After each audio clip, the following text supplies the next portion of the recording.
Si vous travaillez dans le domaine de la comptabilité ou si vous envisagez de devenir comptable, vous devriez alors connaître les fonctions Excel présentées dans cette vidéo. Et ce qui est bien aussi, c'est qu'elles fonctionnent pour toutes les versions d'Excel. Alors, si vous êtes prêts, on commence. Numéro 1. La fonction aggregate, ou bien agrégat en français.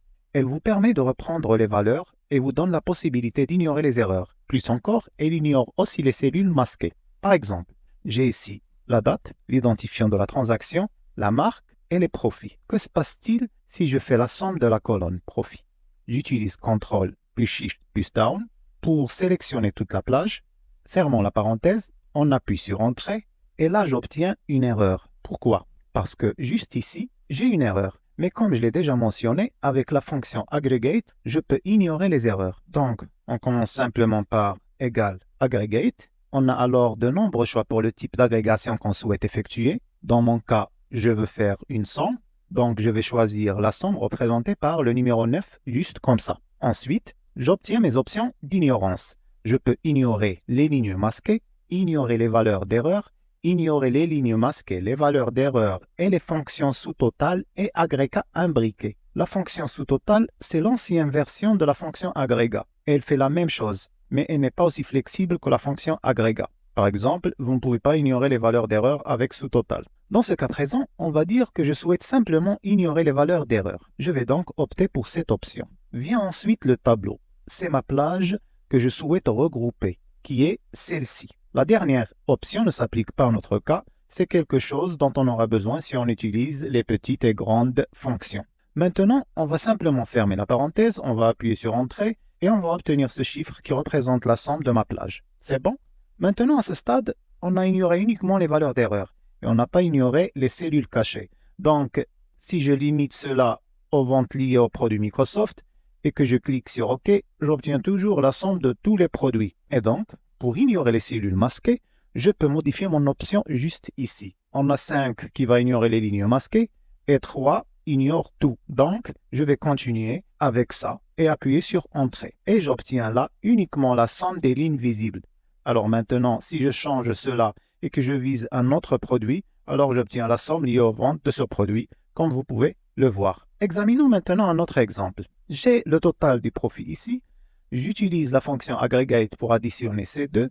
Je fais la même chose pour les dépenses, toujours avec la fonction aggregate. Maintenant, quel est l'avantage de les utiliser ici? Eh bien, si je veux calculer le bénéfice avant les impôts, je peux simplement utiliser la fonction aggregate, utiliser sum, et pour mon option ici, je peux dire ignorer les fonctions sous-total et aggregate imbriqué. Puis, comme tableau, sélectionner toute cette plage. Lorsque je ferme et que j'appuie sur Entrée, cela ajoute uniquement ces valeurs et ignore tout ce qui contient aggregate ou sous-total. Si vous souhaitez également ignorer les lignes masquées et les valeurs d'erreur, vous pouvez passer votre option au numéro 3.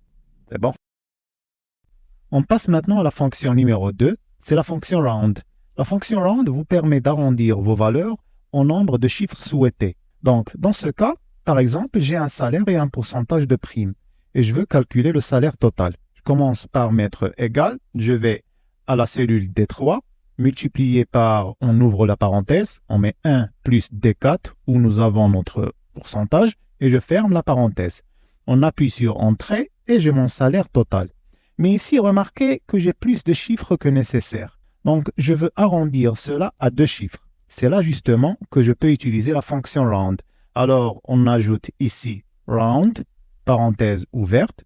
Le nombre, dans ce cas, c'est le résultat de la formule. Puis, le nombre de chiffres que je veux, on va dire 2 dans ce cas. Mais vous pouvez mettre n'importe quel nombre dont vous avez besoin. On ferme la parenthèse, on va appuyer sur Entrée.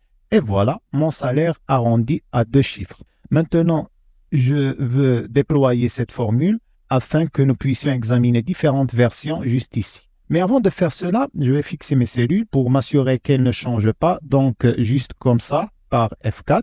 Maintenant, on va glisser cela juste comme ça et on va voir comment arrondir à un nombre entier. Eh bien, au lieu de 2 ici, j'ai besoin d'un 0 pour ça. OK? Et si on arrondissait à la dizaine la plus proche? Donc, au lieu de 2, je dois mettre moins 1. Mais comment faire pour arrondir à la centaine la plus proche? Qu'en pensez-vous? Oui, c'est bien ça. On va mettre donc moins 2. Est bon? OK. Donc maintenant, on va passer à la fonction numéro 3. C'est la fonction de fin de mois. Donc avec la fonction de fin de mois, on peut calculer dynamiquement la date associée à la fin du mois en fonction de la date précise. Ça peut être la fin du mois en cours, comme ça peut être aussi la fin du mois suivant ou du mois précédent. Tout cela peut être contrôlé avec une formule.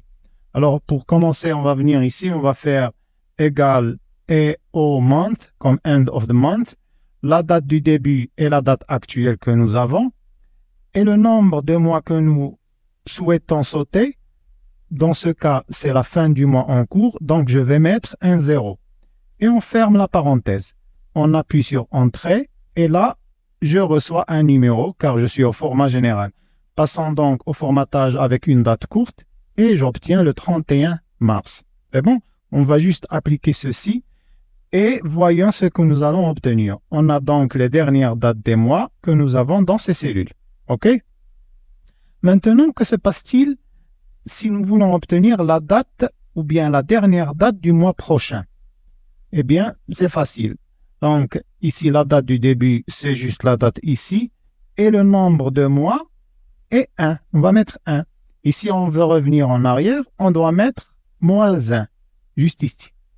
Dans ce cas, on ferme la parenthèse, on appuie sur Entrée et copions simplement le formatage de cette cellule sur celle-ci. Et voilà. C'est bon. On passe à la quatrième fonction, c'est la fonction EDATE. La fonction EDATE vous permet de vous déplacer de quelques mois dans le futur ou dans le passé en fonction de la date spécifiée.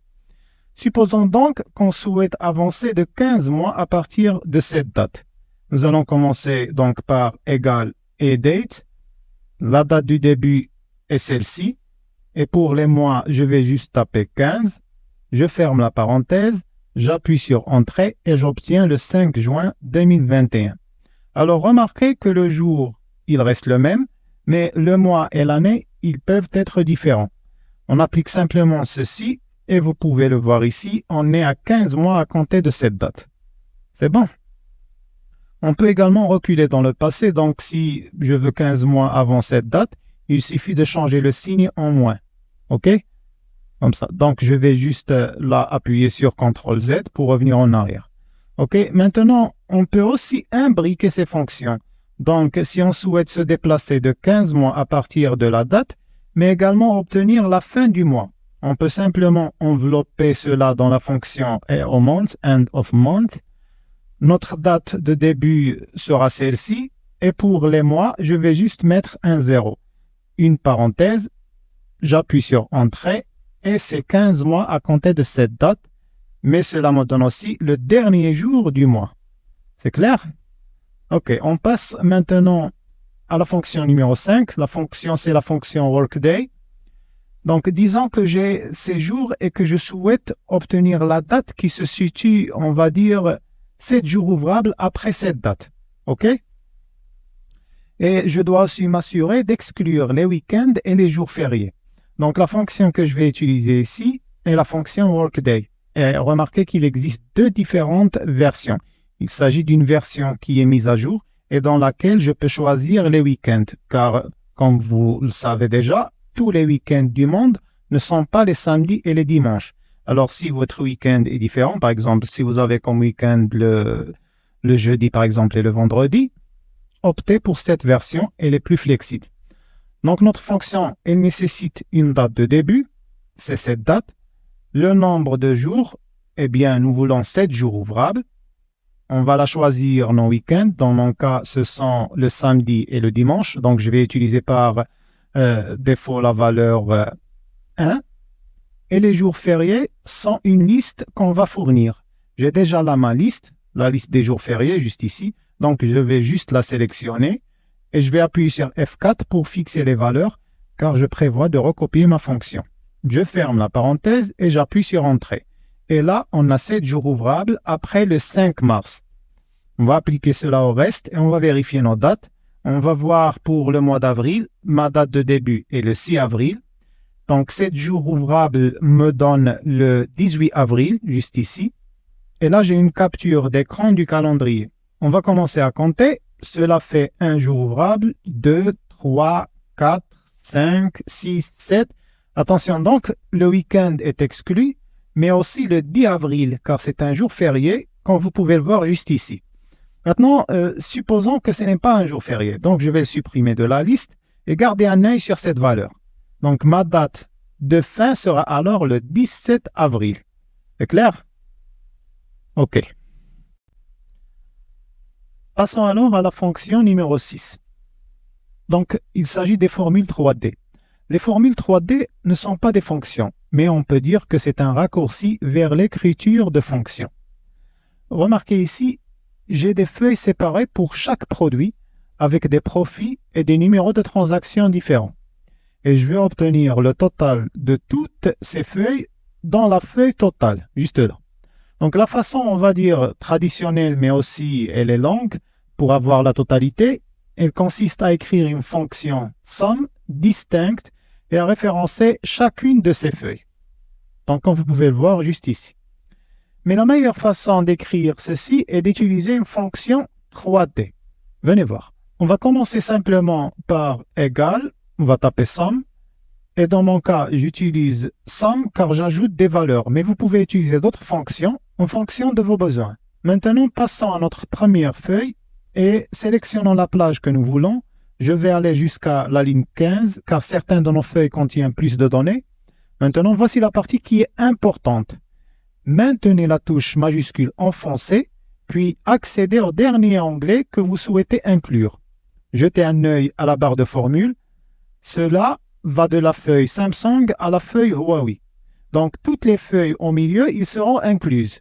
Je ferme la parenthèse et j'appuie sur Entrée et nous obtenons le même résultat.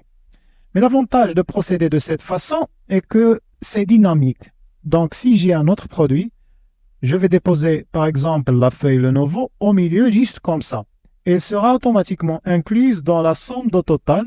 Donc, dans cette feuille Lenovo, j'ai deux valeurs et ça représente la différence entre ma version de formule 3D et l'ancienne version de somme. OK? On passe maintenant au numéro 7. Donc, il s'agit de sum ifs et d'autres produits ifs comme count ifs, average ifs. L'avantage des fonctions ifs est que vous pouvez additionner ou obtenir la moyenne ou compter des valeurs en fonction d'un ou de plusieurs critères. Voyons ce cas. Dans ce cas, disons que je souhaite ajouter le profit qui correspond à la marque Samsung. Je peux utiliser la fonction SUMIFS. La première exigence est la plage de la somme. C'est donc la colonne dans laquelle j'ai mes valeurs. Dans ce cas, c'est la colonne des profits. Maintenant, je vais fixer les cellules en appuyant sur F4 car je prévois de copier cette formule. La prochaine exigence, c'est le critère numéro 1. C'est sur cette plage que se base ma condition. Dans ce cas, il s'agit de la colonne marque. Je vais donc sélectionner cela. On va aussi la fixer par F4. Et la dernière exigence dans ce cas concerne mes critères réels. Il s'agit de la marque Samsung qui se trouve dans la cellule H9. Je ferme la parenthèse et j'appuie sur Entrée. Donc là, c'est le profit total pour la marque Samsung. On va glisser cela vers le bas et nous obtenons le profit total pour la marque Microsoft. Mais que se passe-t-il si je souhaite ajouter une autre condition? Donc, disons que cette condition, elle est basée sur la colonne des dates de vente. Et je souhaite ajouter uniquement les profits pour les jours qui se situent après le 10 octobre 2020 et qui concernent la marque Microsoft, bien sûr. J'ai donc deux conditions. Eh bien, c'est très simple d'ajouter une autre condition. Nous avons le critère 2. La première est la plage sur laquelle la condition est basée. Dans ce cas, il s'agit de la colonne date. Je vais fixer les valeurs avec F4. Puis maintenant, remarquez qu'il ne s'agit pas seulement de la date, mais j'ai aussi le signe supérieur là devant, parce que je veux avoir les jours après cette date. Donc, lorsque j'appuie sur Entrée, j'obtiens le profit total en fonction de ces deux conditions. Et si vous ne souhaitez pas mettre le signe supérieur dans la cellule, vous pouvez l'ajouter à votre formule, mais vous devez le mettre entre guillemets. C'est donc là où le critère entre en jeu, juste là. Je vais donc mettre le signe supérieur à, et je dois le mettre entre guillemets, et utiliser ensuite l'esperluette ou le « et » anglais pour relier le texte à la référence de la cellule. D'accord? Alors gardez cela à l'esprit si vous mettez les signes dans la formule. Donc de la même manière, vous pouvez utiliser les fonctions averageIfs et les fonctions countIfs. La seule différence entre countIfs et les autres est que vous n'avez pas la plage de valeurs. Seuls vos critères sont pris en compte. OK? On passe maintenant à la fonction numéro 8, donc la fonction si, la fonction if. La fonction if vous permet de vérifier une condition, puis de décider de ce que vous souhaitez renvoyer si cette condition est vraie, et de ce que vous souhaitez renvoyer également si cette condition est fausse. Donc fondamentalement, vous ne dites pas simplement que la cellule est égale, mais vous vérifiez quelque chose et décidez ensuite ce que vous renvoyez. Dans ce cas, j'ai une liste de produits et de profits, et je souhaite mettre le mot check dans les cellules si le profit est supérieur à 20 000, car je souhaite signaler ces lignes, juste ici. Donc j'ai une condition. Je vais donc utiliser la fonction ifs. Donc la première chose dont la fonction if a besoin est le test logique. C'est ce que nous vérifions. Dans ce cas, je veux dire si ce nombre est supérieur à 20 000, je vais donc taper 20 000. Mais la bonne pratique, ça serait de mettre vos chiffres dans des cellules séparées, car vous pouvez voir visuellement votre filtre et également pouvoir le changer facilement. OK? La prochaine exigence est ce que je veux renvoyer si cette condition est vraie. Donc en gros, si ce nombre est vraiment supérieur à 20 000, eh bien, je veux renvoyer le mot check. Et je dois le mettre entre guillemets, car c'est du texte. La dernière exigence est ce que je souhaite récupérer si cette condition n'est pas remplie. Donc si mon profit est inférieur ou égal à 20 000, eh bien dans ce cas, je ne veux rien mettre dans la cellule. Je mets simplement guillemets, guillemets. Et bon, on ferme la parenthèse, on appuie sur Entrée, et dans ce cas, je ne reçois rien, car ce nombre, il est, comme vous pouvez le voir, inférieur à 20 000. Donc, on continue, et je vais glisser ça, et nous recevrons 7 checks ici, comme vous pouvez le voir. C'est bon? Donc, vous pouvez faire beaucoup de choses avec la fonction if. Vous pouvez vérifier plusieurs conditions en imbriquant une fonction if dans une autre fonction if, ou vous pouvez également utiliser la fonction ifs. OK? On continue, on passe à la fonction numéro 9. Donc, c'est la fonction recherche V ou bien la fonction VLOOKUP. La fonction VLOOKUP, elle vous permet de rechercher une valeur dans une autre plage et de renvoyer la valeur correspondante. J'ai donc ici des identifiants qui concernent des agents de commerce. Il me manque leur nom. J'ai les noms dans un tableau séparé, juste ici. Ces informations, ils pourraient figurer dans une autre feuille, mais par souci de simplicité, je les ai mis sur la même feuille pour qu'il soit plus facile pour nous de suivre la formule. OK? Donc, on commence par égal VLOOKUP. La première chose dont nous avons besoin est la valeur recherchée, donc la valeur de référence sur laquelle se base notre recherche. C'est celle-là, juste ici. OK? Vient ensuite le tableau de recherche. Donc, quelle est la plage dans laquelle nous pouvons trouver la valeur recherchée que nous voulons envoyer? Bien, ma plage est ici. J'ai juste besoin du contenu. Je n'ai pas besoin des en-têtes. Ce qui est important ici, c'est que la colonne dans laquelle se trouve ma valeur de recherche doit être la première colonne. La colonne que je souhaite renvoyer doit se trouver toujours sur le côté droit de cette colonne. OK? Il n'est pas aussi obligatoire qu'elles soient collées ensemble comme dans ce cas. Il peut y avoir d'autres colonnes entre les deux. Dans cet exemple, j'ai juste ces deux colonnes. Je dois aussi fixer cette plage par F4 car je prévois de copier cette formule. Et la prochaine exigence est l'index de la colonne que je souhaite renvoyer. Est-ce que je veux récupérer la première colonne ou la deuxième colonne? Eh bien, les noms des commerçants, ils se trouvent dans la deuxième colonne. Je dois donc mettre 2 ici. OK? Le dernier point, c'est un point important car je dois décider si je recherche une correspondance approximative ou une correspondance exacte. La valeur par défaut, elle est approximative. Donc, si nous ne mettons rien et nous quittons la formule, il recherchera une correspondance approximative. C'est quelque chose que nous ne voulons absolument pas. Donc, dans ce cas, nous voulons avoir une correspondance exacte. On va sélectionner donc faux ou bien false. On ferme la parenthèse, on appuie sur Entrée et nous récupérons les noms. On va glisser ça pour avoir le reste des noms, juste comme ça. OK? Et si vous disposez d'Office 365, vous disposez d'une version améliorée de cette fonction. Elle s'appelle la fonction XLOOKUP. C'est beaucoup plus flexible et plus facile à utiliser. Et si vous avez besoin de plus d'informations à ce sujet, j'ai quelques vidéos sur la chaîne. OK? On passe à notre dernière fonction, au numéro 10, c'est la fonction trim. La fonction trim est quelque chose dont vous pourriez avoir besoin lorsque votre fonction VLOOKUP ne semble pas fonctionner. Alors, on va vérifier cela.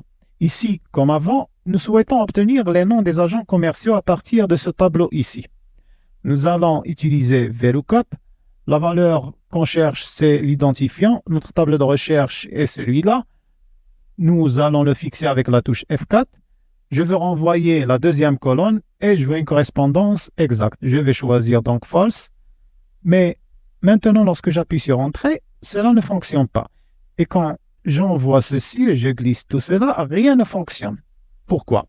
Eh bien, jetez un œil à nos identifiants. Juste là, il y a un espace supplémentaire ici. Et certains de nos codes ont également des espaces après le code. Cela pose des problèmes pour la fonction VLOOKUP. Et donc, ce que fait trim, c'est qu'il supprime les espaces. Donc, si je tape simplement trim ici, que je fais référence au code, donc l'identifiant, et que je le tire ici, remarquez que le premier espace a disparu. Maintenant, je vais juste copier et coller les valeurs afin que nous puissions mieux voir. Et dans la cellule ici, les espaces après le code ont également disparu. Cela signifie que si je mets la valeur recherchée dans la fonction trim, je peux me débarrasser de tous ces espaces supplémentaires et ma fonction VLOOKUP fonctionnera. C'est quelque chose que vous pourriez rencontrer lorsque vous extrayez des données à partir d'autres systèmes. OK? Donc, c'était ma liste de fonctions de base dont vous avez besoin en comptabilité et même dans d'autres domaines. Elle marche dans toutes les versions de Microsoft Excel. Donc, suivez attentivement la vidéo car ce sont des fonctions simples et qui peuvent rendre votre vie de professionnel beaucoup plus facile. De même, si vous cherchez d'autres conseils et d'autres fonctions, veuillez commenter ci-dessous et nous le faire savoir. Comme d'habitude, si vous avez apprécié cette vidéo, n'hésitez pas à partager. Et si vous êtes nouveau ici, bienvenue et pensez à vous abonner pour que nous puissions nous voir plus souvent. Sur ce, je vous dis à bientôt sur iTech4U2 et à la prochaine.